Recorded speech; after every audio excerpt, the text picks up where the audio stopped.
Hello and welcome to the OutPower Newscast. This week we're going to talk about the latest updates on Service Studio for macOS, the updates on the Outsystems documentation, and a few tips on how we can speed up our software development. In the Hints and How-Tos segment, we check a few advices on how we can successfully implement RPA, and as it is usual, we go over the highlights from the Outsystems community. This week we start with the news that the page for the development environment for the macOS has been updated. And now we can download the Service Studio that supports the macOS Catalina. The documentation page for the Outsystems Service Studio for Mac was also updated. And in there you will find all the necessary steps to get your Service Studio working properly. If you have any trouble or feedback, let Outsystems know at the following forum thread. Recently Outsystems published an article in its blog that covers a few principles on agility. That companies should freshen up to make sure that they are on top of their game so that they can speed up their software development. The article in question goes through 5 tips to help you achieve this. If this sparked your interest, you can find the blog post at this link. The Outsystems documentation keeps on getting updates. And on this past week, we got another batch. But this time we have more comprehensive how-tos on the following traditional web patterns.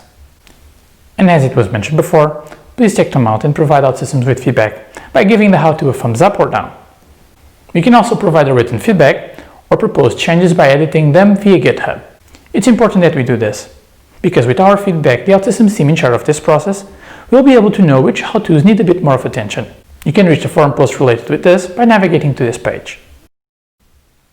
After the latest news, let's go over to Hints and How-Tos. In case you are in the situation where you're considering or dealing with robotic process automation, Outsystems has made a blog post that gives us some insight into the subject and helps us avoid the common pitfalls. The article helps us understand what is RPA, when should we use it or not, and gives us some advice on how we can achieve a successful implementation. If after going through this read you find yourself wanting a bit more, you can also check the recent Tech Talk RPA Hit or Miss, where this subject is further explored. To be able to reach this blog post, you can navigate to the following page. On our next segment, we check what has been happening on the Forge.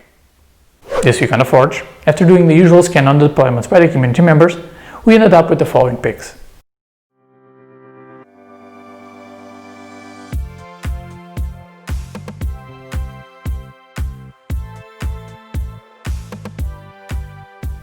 And now, let's talk about this week's idea. This week on the idea segment, what seems to have captured the attention of our community was a request to include the UpCard pattern in the Outsystems UI library. This is a pattern that can be used to display extra content, similar to a sidebar, but in this case, it is activated with the bottom-up animation. If you wish to show support or give your feedback, you can do it by going to the idea at this page. With that, we reach the end of today's newscast. Thank you very much for watching, and please join us next time for more Outsystems news by OutPower. Have a good day.